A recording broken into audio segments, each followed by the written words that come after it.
Hey y'all, my name is Sarah and I just love to talk about movies. And today we're going to review Blair Witch. Now this came out a couple years ago, so I feel that I could talk about it freely. I remember when the Blair Witch project came out when I was a kid, but I was never interested in watching it. It took me a very long time to get into found footage types of films. I found them really hard to watch and follow along because it's found footage, so it's often like really jerky, and the way that stories were told back then was not very organized, and it was like for the novelty of it. So it was hard for me to get into it. But I did recently watch Blair Witch, and I want to let you guys know off the bat that you don't have to have watched the other movies in order to get into this one. So Blair Witch starts out like 20 years later after the videographers disappeared, and the younger brother of one of them has become the focus of one of their friends' documentary. So the younger brother, James, is now all grown up, and he remembers what it was like when his sister went missing, the mysterious circumstances, the search parties, and things like that. And he was recently sent some footage or a tape from someone who lives near there, claiming that it's something that they found near the spot where his sister went missing, and that it could be a clue to finding her, that she could still be alive out there living in the woods for all this time. A friend of a friend, Lisa, decides to sort of document their experience going back to where his sister went missing in order to see if they can find anything new and possibly locate his sister. James's best friend Peter is going with him, Peter's girlfriend Ashley. So it's the four of them going out to the woods. Before that, they've been communicating online with the sender. His name is Lane, he lives in town, and him and his girlfriend want to join them on the search in case they find something. They're very convinced that there is something supernatural going on that nobody wants to talk about, and that they want to be a part of it if something does happen, to document it. So they go out into the woods. Creepy things happen. People go missing. People are running for their lives, go through some extreme trials and tribulations until the very end, where they meet the apparition of the Blair Witch. It doesn't end well. It ends about as well as the other ones did. So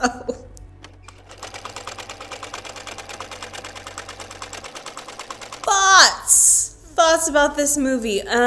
Very easy to follow, very well organized. They're not trying to do too much in that area, not trying to start at the end and then work way back to the beginning. So you get a very clear idea of the framework of the story. For example, Lisa starts filming soon after James sees the footage for the first time. So she gets his reaction. She has mics and shit going all the time. So, when they go to a club, she's getting...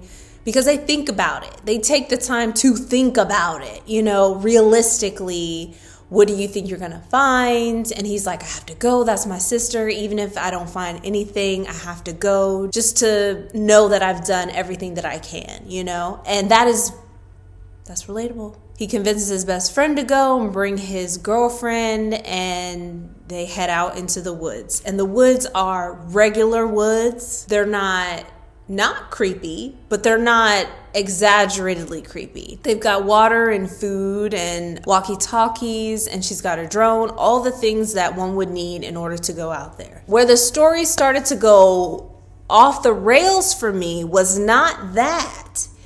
It was the fact that Lane and his girlfriend, Talia, lied to them and tricked them into going out into the woods. They didn't know where they were going. Number one. Number two, they staged an event. And number three, they didn't take any responsibility for that at all. And that's where I started to to be like, oh, okay, so everybody's gonna die. That's what you're telling me. That is the impression that I got when he was like, we don't actually know where we're going, and they've been following them all day. I was like, oh, well, it's a wrap then. It's just over. They walked out into the woods, excluding the supernatural stuff. Y'all walked out into the woods and been traveling all morning and afternoon into the woods, following people that don't know where they're going. It's a wrap. And then when they were confronted about staging the event, which took things up even higher to me, that was so messed up. They kept saying that they believe that there's something real going on, that there's something really supernatural happening out there, and that nobody wants to talk about it. But they still staged an event. And then when they were confronted about it, they were like, well, screw this. I don't care. So I'm just going to walk off and leave. They don't have anything. They have tents and stuff, but they don't know where they are. So as soon as he started walking away, he started turning back around like, hey, we don't have a GPS. We don't know where we are. You know, can we just stay here and just walk back with you all? No, you can't. And they sent them off, as they should have. The best bits, there are some really good thrillery, like what kind of events in there. The thing about time, because that's easy. That is an easy element that you can add into the story. And it was easy to believe and easy to accept, especially out there where everything looks the same. It's not like, here's a creepy overgrown tree. It's like, it's all overgrown. It's all creepy. There are no established paths. They're just out in the wilderness. Ooh, Ashley's foot. Oh, man. Peter's got was so scary. That noise, running for your life, running up a tree, which a lot of people scream at televisions during horror movies is, climb up the tree, get out of the way. You know, didn't really help during a movie like Cocaine Bear, but they really used the quiet of the forest, them being totally out in the middle of nowhere. They didn't add a bunch of like suspenseful thriller music to every single scene. Lane losing his mind and becoming an antagonist, that was funny, but also felt like a fit for the situation because he already was antagonistic. So his character arc, which we don't really see because he's out experiencing time differently, was crazy. Him coming back in with like a full beard and whatnot was like, what? But also believable in this place where everybody's running around in circles, running from noises, losing track of each other. Them running into the murder house was like, oh, absolutely not. But they, they were herded there, with their own fear and the rain and all of the things working against them. It was like, well, it's a wrap. It really is. And it was just about getting to the end to see how it ended. You want to think they were so close. You want to think that they were almost there after everything that they had been through, overcoming their own fears, just to make it to the end. And it was already over before it began. James, looking back, of course he did. Of course he did. He's the whole reason why they're out there in the middle of nowhere. He loves his sister. He wants to know what happened to her. He thinks about her all the time.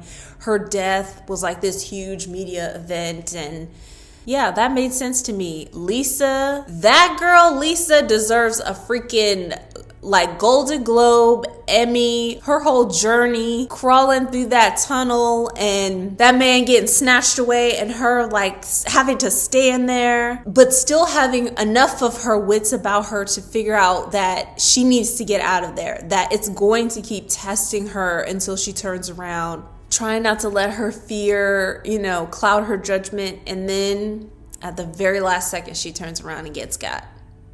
And I like that. I like that there wasn't like blood spray. They were just gone. I mean, you're talking about operating out of space and time in a multiverse kind of way. I'm not looking for a creature. I'm not looking for a ghost. I'm looking for something you don't ever see. You hear it and it uses sounds and things to manipulate you.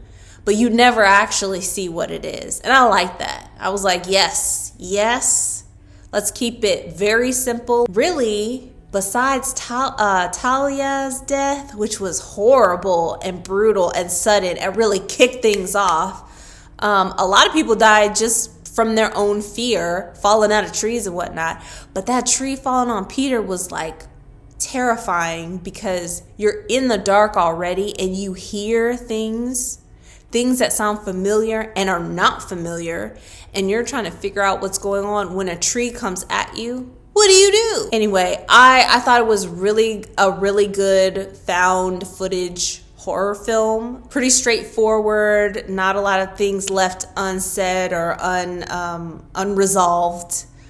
I would give it a 3 out of 5, and I'd recommend it. There's some body horror, but it's not super intense. It's not like Saw or anything like that. Some violence, but it's very brief, and it's mostly watching people like run through the woods trying to survive the night. So if you're into that, I'd recommend it. But you guys let me know what you think.